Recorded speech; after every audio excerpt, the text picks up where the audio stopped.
Welcome to Regulatory Ramblings. I'm your host, Ajay Shamdasani. A recent spate of scandals involving online financial transactions, both in Hong Kong and Singapore, has emphasized the need for greater security measures, particularly biometrics. Our topic today, therefore, will be fortifying financial services with multi-modal biometrics. And our guest, to help us delve into it, is Bala Kumar, Chief Product Officer at Jumio. Bala, thank you for joining us. Happy to be here, Ajay. Thanks for having me on. Much obliged, much obliged. No, it's our pleasure. And before we dive into the topic, tell us a little bit about yourself, where you're from professionally, education-wise, and how you ended up in this line of work.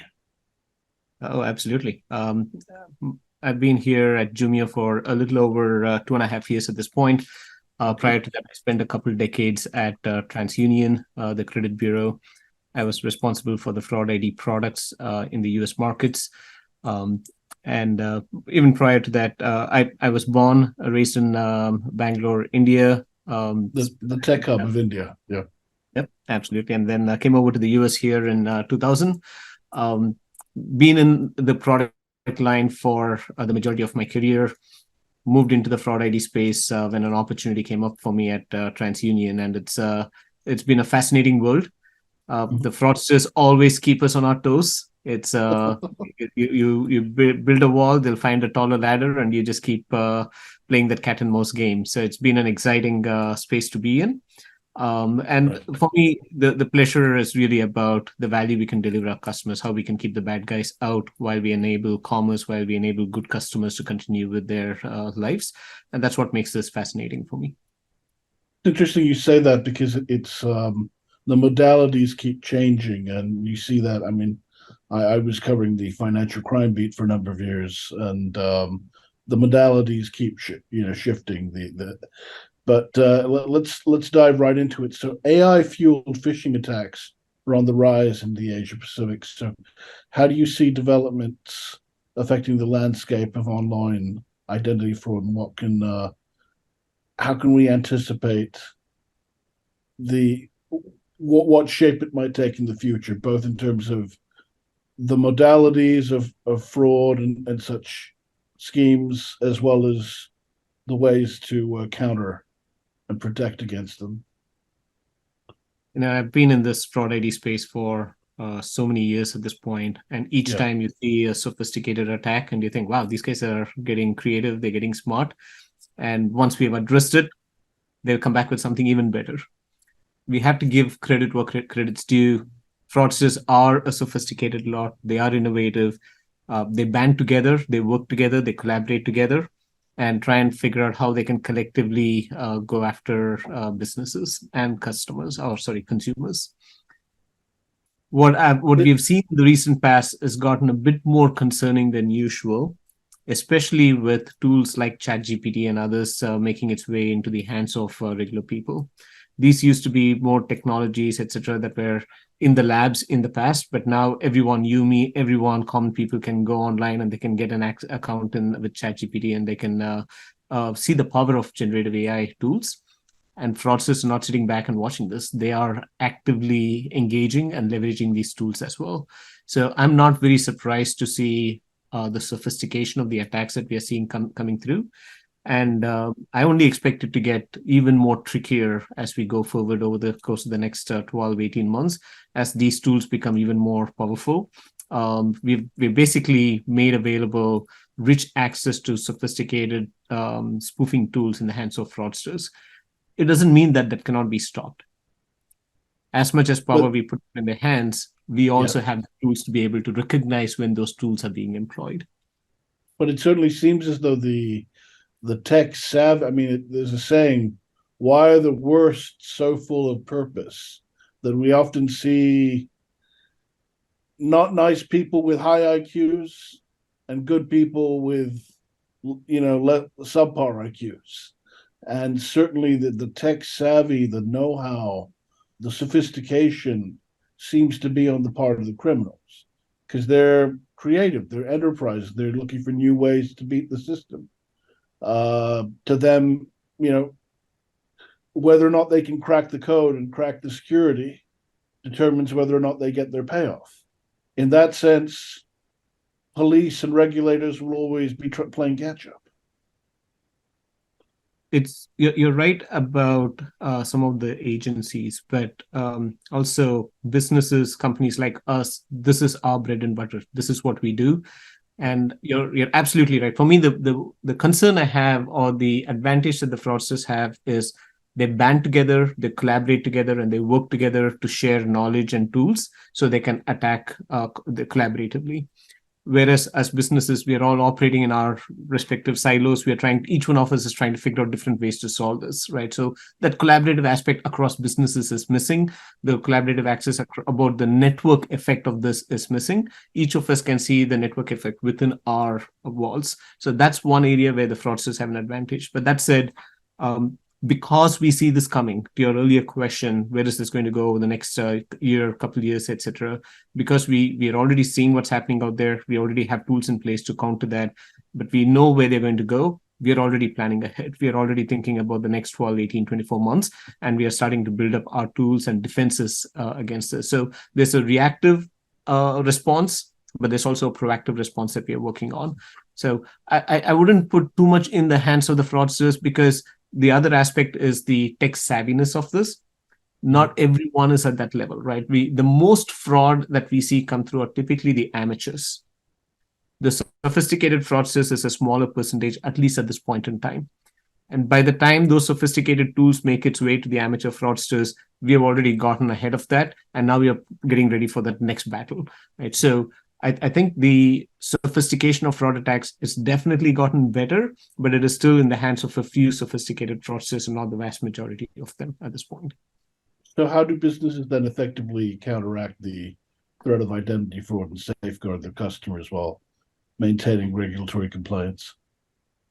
The use of tools like multi-modal biometrics, ID verification, identity verification, those tools that were previously seen as friction for the end consumers, those are getting adopted more and more at this point in time.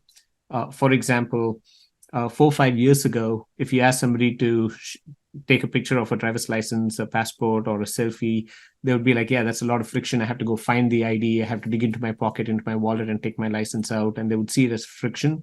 They may abandon the process. But that's changed significantly now, especially during COVID and after COVID, because a lot of folks have gotten used to this online virtual world of doing business. And when they go into this online virtual world, they know there is going to be an increased requirement of security controls. So folks have started to get a lot more comfortable than they were 4 or 5 years ago. And then when it comes to things like taking a selfie and the facial biometrics, etc., there's a lot of privacy concerns before. That's gone down quite a bit, especially now that everyone's using their face to unlock their phones, whether it's an iPhone, an Android device. You use your face to unlock your phones with a lot of these devices. Folks have started to get a lot more comfortable with that. So when you ask them to take a selfie, they're kind of used to it now over the course of the last 4 or 5 years. And so I'd say what was viewed as friction, security controls, have now kind of become part of the participating in the online virtual world of doing commerce. So folks are getting a lot more comfortable.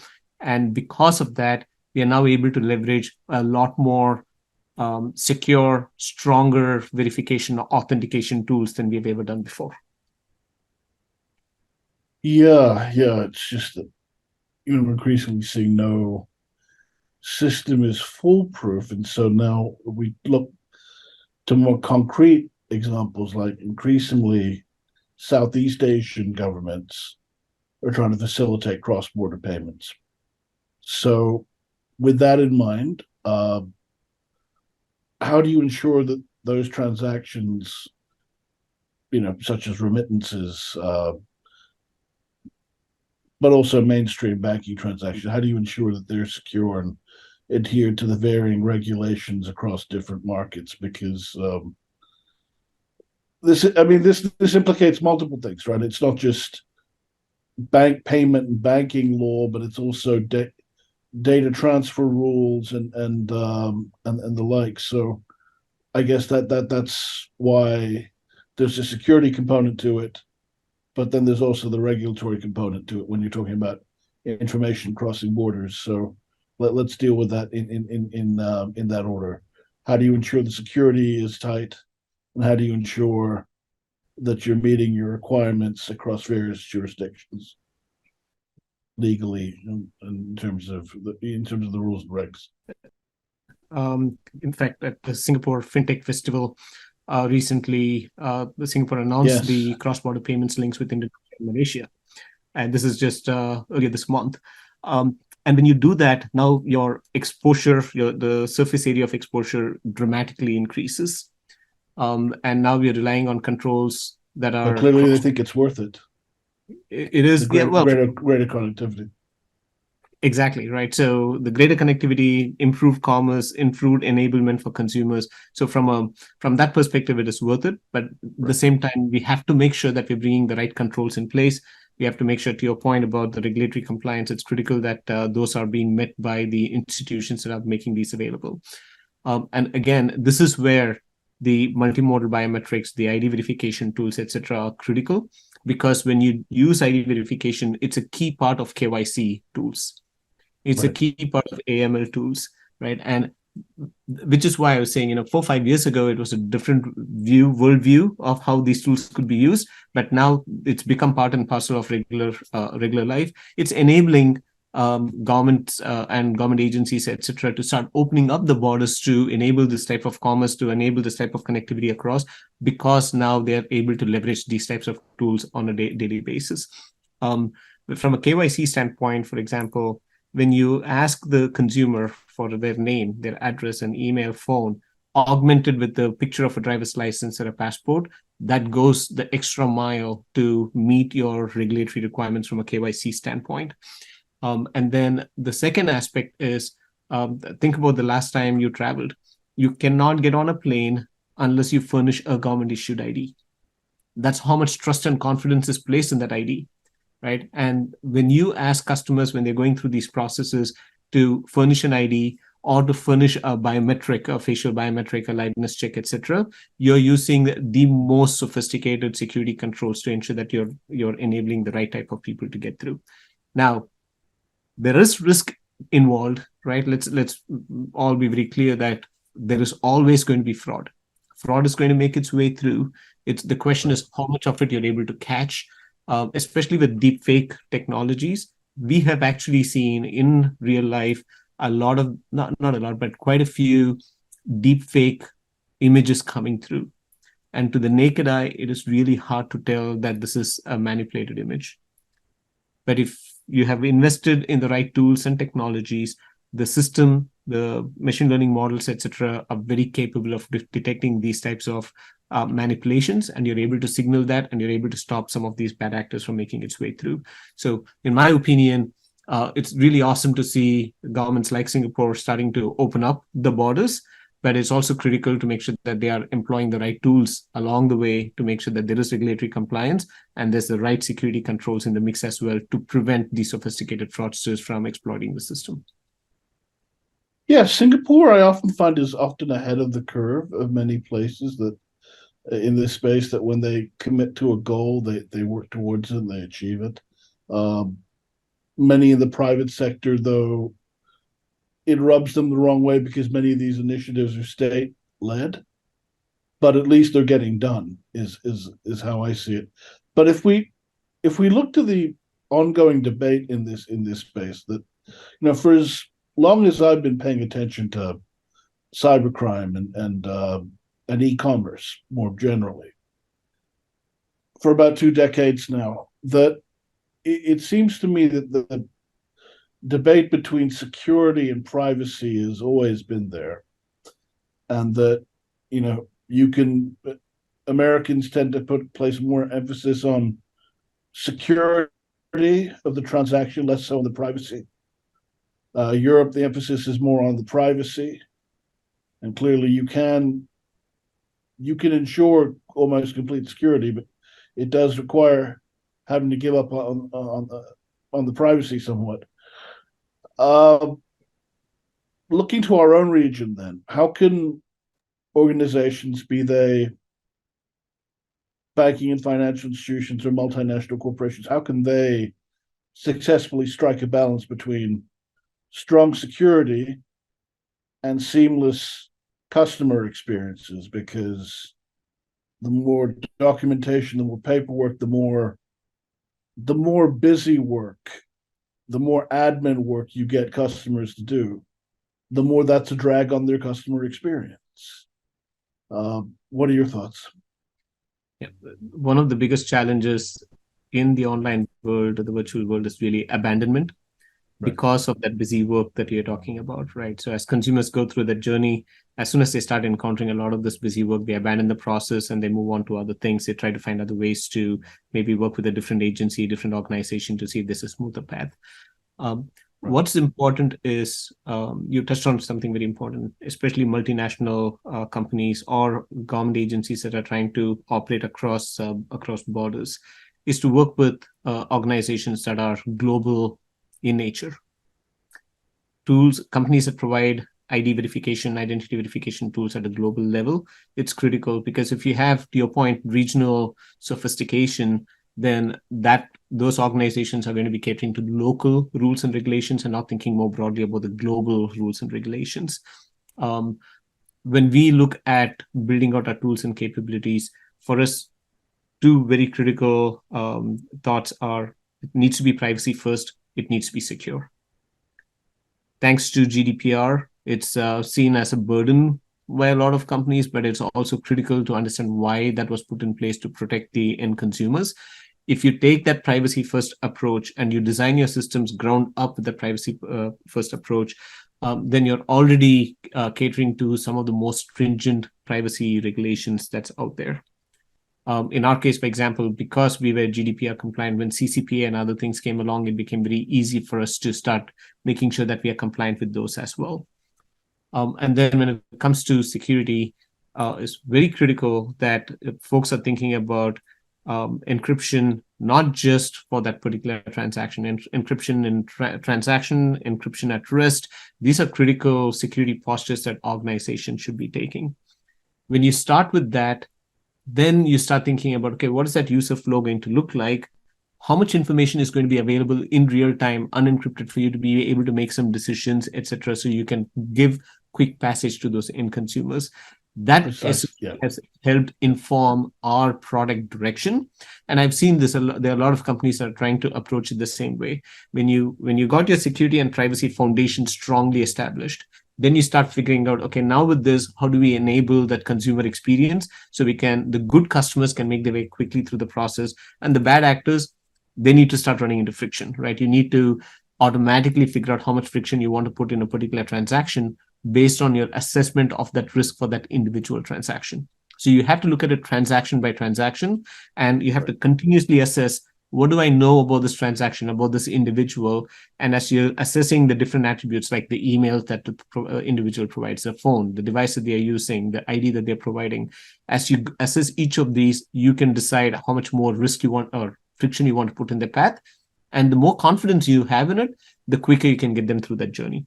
A couple of things come to mind. Yeah, I mean, the risk, there's risk whether or not you use your terminal to do a transaction at home, even if it's with a VPN, versus a mobile phone. I mean, people need to consider that, but that's not to say they shouldn't use their mobile phones to conduct transactions. But there is a perception that such devices, and that's not unwarranted, such devices pose a greater risk than if you sat down in front of your PC at home and did the transaction for that reason.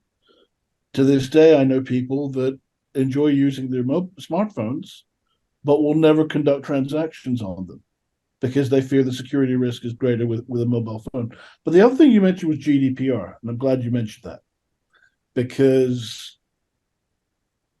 that set a global standard that now everyone is trying to meet. And that's important because it also spurred the US into passing its own nationwide statute, which previously it did not have. And I don't know if it's passed yet. And also it prompted India to come up with its own equivalent. And so Would you say that GDPR has been a good thing in terms of it's related to what we're discussing, even though it's a little somewhat of a tangent from the topic of biometrics. But would you say that GDPR has been a good thing in terms of forcing everyone to up their game? It definitely is, right? In my opinion, consumer information is critical. Consumers are trusting us with their information, and we need to make sure that we are being very responsible with how we handle this information that is being handled to us. So GDPR, again, it may be seen as burdened by some, but to me, it at least provides a framework and a reference point and a set of standards that we need to abide by, which I think is necessary to make sure that we are being respectful with the data that is being entrusted in our hands. Will it change over time as other countries start adopting some of these frameworks? There may be additional constraints or controls that they may want to bring forward as well. In my opinion, all that is good as long as we have got the consumer's best interests in mind. What we need to do is embrace it. And that's why I was saying, if you take a privacy first posture in how we are building and defining your system, then you can figure out, okay, what's the leeway that I have now to be able to provide all the necessary verification controls? What can I do to reduce the friction for this good consumer and get them through the door? So in my opinion, it is necessary to have some protocols. It's necessary to have some standards because we are talking about some very sensitive data. Especially when you see some of these deepfakes that are floating around. It is so easy now with some of these tools to recreate somebody's information. And especially with all the data breaches, it starts becoming alarmingly, in my opinion, very concerning. When we see a transaction come through and you see a name, an address, an email, phone, we can verify every one of these attributes. And you can come back and say, yeah, all of these look good.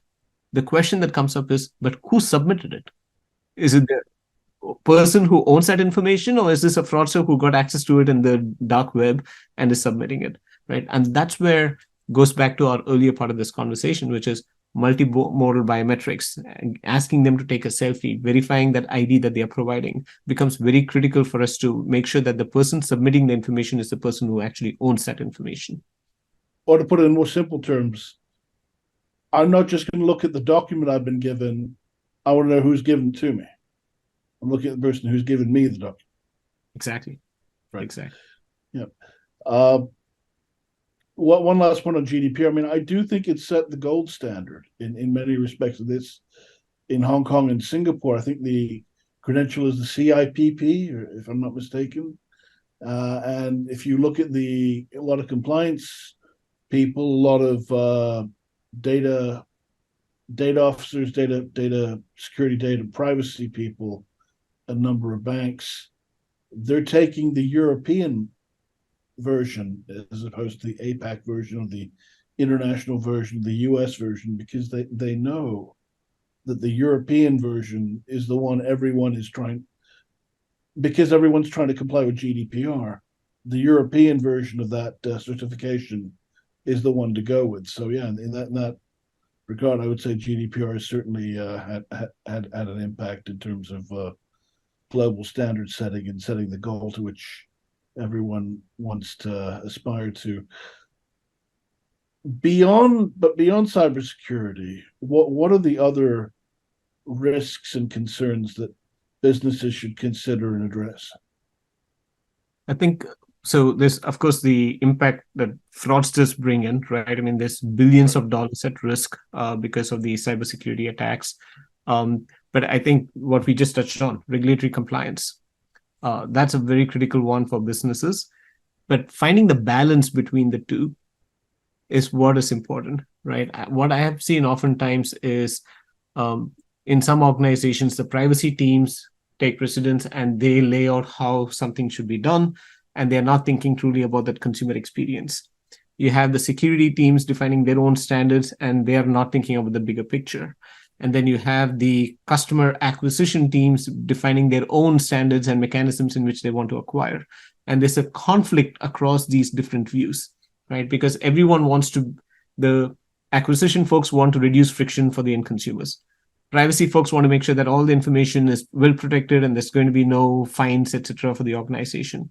The security folks want to lock down as much as possible so no fraudster gets into the system. And when you throw all these together, it becomes very hard to find that balance.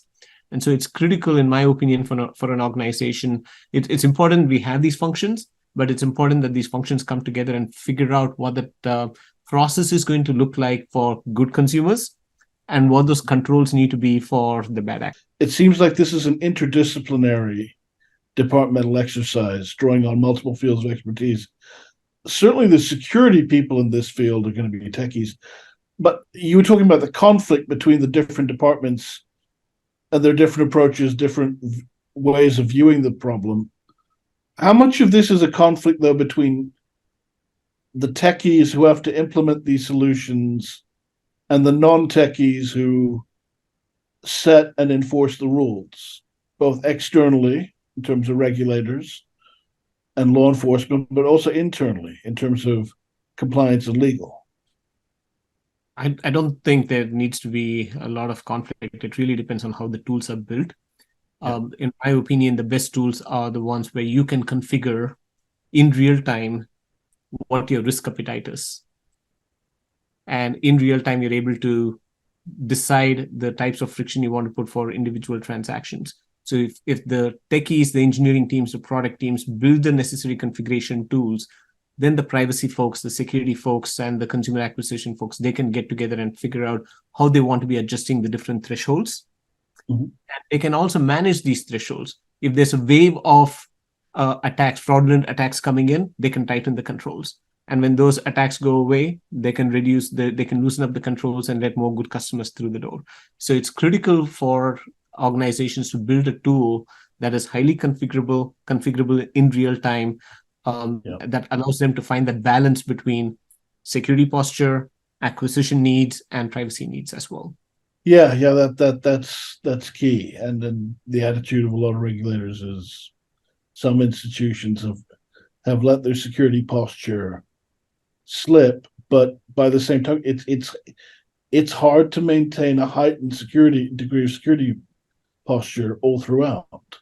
You have to be able to modulate it, right? I mean, according to exactly. The level of risk at any given time. Exactly. So, what are some of the key strategies for ensuring compliance in digital payment systems? For me, the rapid adoption of tools like multi-modal biometrics, the adoption of tools like ID verification, government issued ID checks, etc., is where organizations, governments, agencies should be going. It is critical, especially now with all the data breaches that are happening. Let's face it, all our information or some part of information is compromised, whether we like it or not. Our names, addresses, emails, phones, it's out there in the dark web.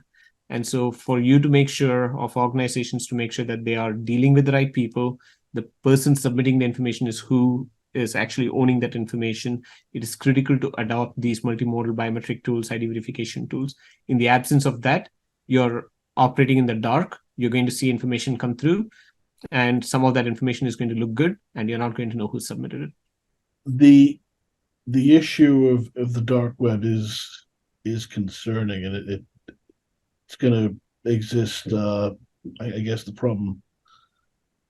This is a situation where the problem needs to be managed, as with one's health or one's financial health. It needs to be managed all throughout. There's also the cost involved, and larger corporations and financial institutions have the deep pockets to afford it. What about the smaller and medium-sized players? What's your advice to them? In my humble opinion, trust is critical. Consumer trust in businesses is critical. And to earn that trust, you need to make sure that you are taking the right security postures, the right privacy postures. If I would not personally be comfortable dealing with a bank that I don't believe has got the right security controls in place. And so there is a cost of doing business. There's a cost of winning the trust of the consumers. From my experience, what I have seen, organizations actually spend more on marketing and customer acquisition programs than they actually do on privacy and security programs. So it's not, in my opinion, it's not that this is going to be cost prohibitive. They just need to shift the dollars to the right locations, because if ultimately, if you want to retain customers, if you want to attract customers, you need to make sure that the customers understand that you take their information or the protection of the consumer's information very seriously. Bala, in the time we've got left, was there anything you felt we hadn't discussed that you'd like to draw our audience's attention to?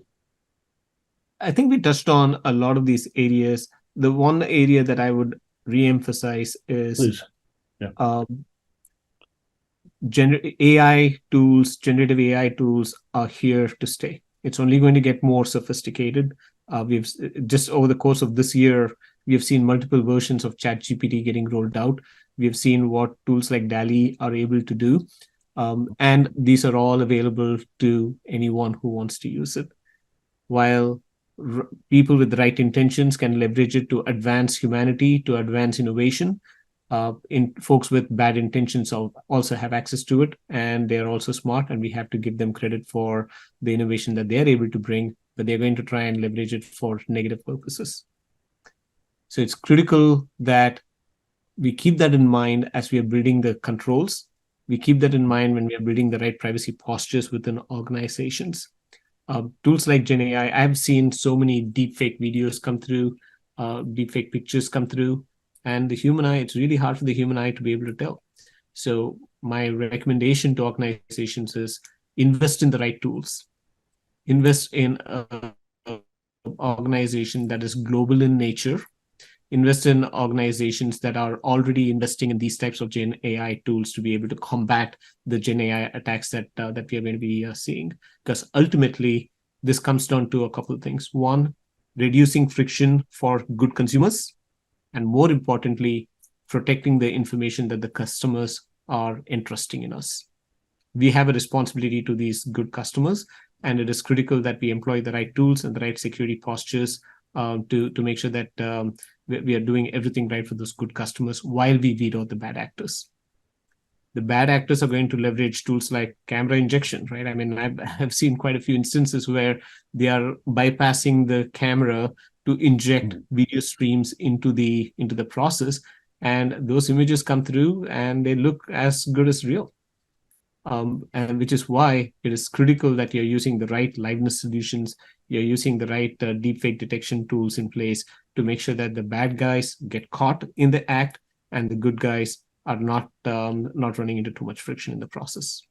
What strikes me is that, and as you were saying, it's difficult with some of these AI-generated images to necessarily tell the difference between a real thing and a fake. And the technology is only going to get better. In which case, it may reach a point where it's damn near impossible to tell the difference without some kind of vetting tool, presumably also using AI to discern between an actual and a real, between a fake and a real image. Ultimately, when you think about it, right, every one of these images, they have mathematical signatures behind them, because ultimately you're using some machine learning model, and there are digital footprints or fingerprints that are left on these images. So when you use the right tools, we do this. We look for these types of anomaly patterns. And when you see those anomaly patterns, you know what a good image looks like and what a manipulated image looks like. Not on the surface, not the picture that you're seeing, but all the digital fragments that are actually creating that picture. Nature has its own algorithms and patterns. And if they deviate from that, then you know there's a good chance it's a fake. Yeah. Exactly. So the human eye may miss it, but the ML models behind the scenes, as you're inspecting it bit by bit, you will see, you'll be able to detect those anomaly patterns and catch these manipulated images. Well put. Technology is not a panacea. I mean, no. It's one of my professors in law school used to say, no system is foolproof to a sufficiently talented fool. But yeah, I think we will see the need for more such tech-enabled tools in future to thwart fraud. Absolutely, yeah. Don't underestimate the fraudsters. but at the same time, be proactive, know where the technology is going, and plan for 12, 18 months from now. You need to start building the defense mechanisms now for what these guys are likely going to do 6, 12, 18 months from now.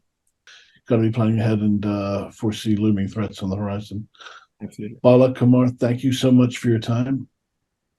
Oh, thank you. Thanks for having me. Love the conversation. Very engaging, and very much appreciate the very thoughtful questions there. Thank you. Likewise. And to our audience, thank you again for joining us. Until next time.